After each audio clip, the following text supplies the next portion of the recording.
Commander Jolani का Syria का सरगना बनना अमेरिका को रास नहीं आ रहा। अर्दोआन का खासम खास जुलानी से अमेरिका नफे नुकसान का गुणा भाग कर रहा है। इससे भी ज्यादा सुपर पावर को खतरा इस बात से है कि बशर अल असद ने मॉस्को में डेरा जमा लिया है।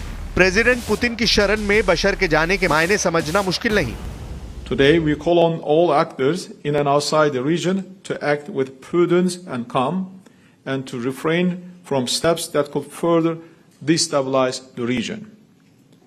The territorial integrity and unity of Syria must be preserved.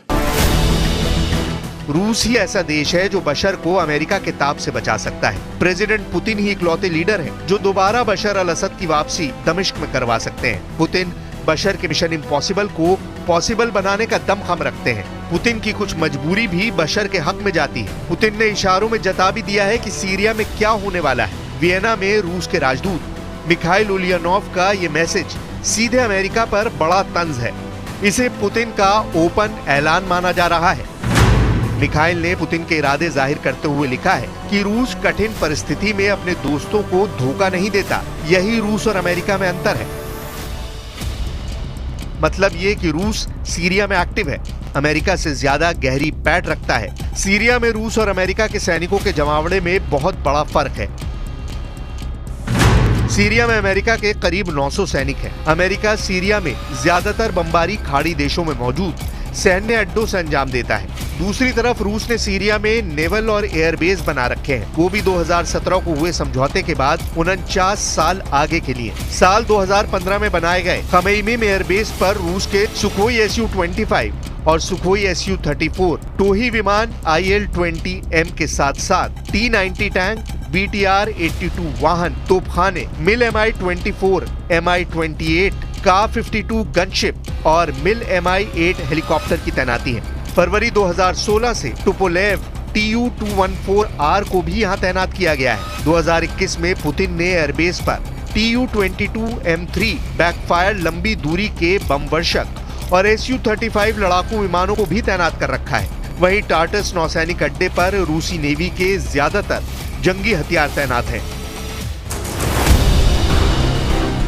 जिनसे पुतिन जब चाहे जिसे चाहे सीरिया से मार भगा सकते हैं। बशर अल असद अरब वर्ल्ड में रूस के सबसे जिगरी लीडर हैं।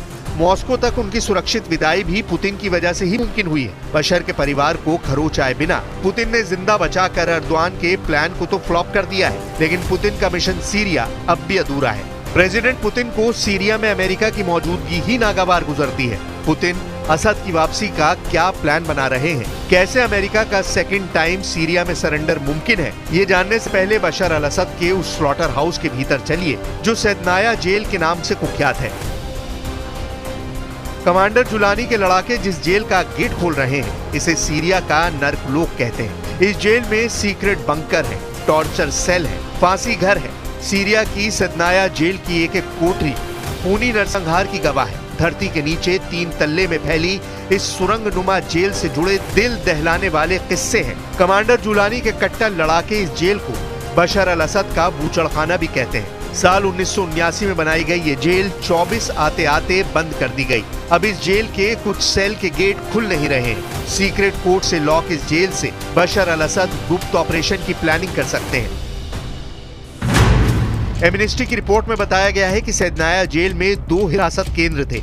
एक लाल इमारत जिसमें विद्रोह शुरू होने के बाद नागरिकों को रखा गया, वहीं सफेद इमारत में कार्यालय है और विरोध करने वाले सैनिकों को रखा गया। एमनेस्टी की रिपोर्ट में अनुमान लगाया गया है कि सितंबर 2011 से दिसंबर 2015 के बीच सैदनाया जेल में 5000 से 13000 लोगों को फांसी दी गई।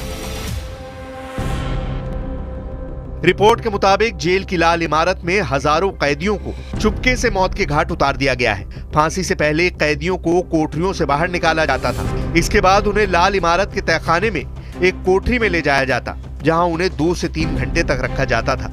इस दौरान कैदियों को बुरी तरह पीटा जाता था। आधी रात को उनकी आंखों पर पट्टी बांधकर डिलीवरी ट्रकों से सफेद इमारत में ले जाकर फांसी दी जाती थी। एमनेस्टी रिपोर्ट बताती है कि ऐसा हफ्ते में 1 या 2 बार होता था। बंदियों की ग्रुप फांसी में हर बार 20 से 50 लोग होते थे। फांसी देने से कुछ मिनट पहले उन्हें मौत की सजा के बारे में बताया जाता था। उन्हें ये भी नहीं बताया जाता था कि फांसी कब होगी। गले में फंदा डाले जाने तक उन्हें ये तक नहीं पता होता था कि उनकी मौत किस तरह से होगी। फांसी दिए जाने के बाद एक ट्रक में भरकर उन्हें ले जाकर सामूहिक कब्रों में दफना दिया जाता था।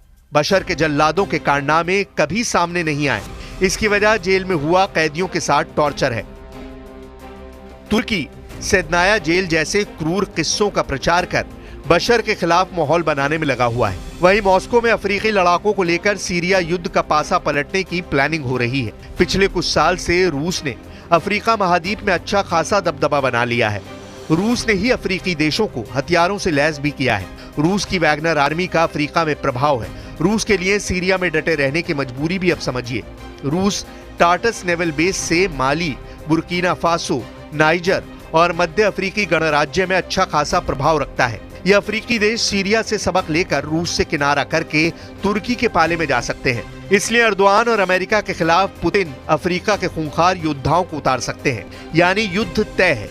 वो भी सीधे अमेरिका और रूस का टकराव होगा, जिसका खमियाजा कमांडर जुलानी, अर्दोआन और सीरिया तीनों को भुगतना होगा।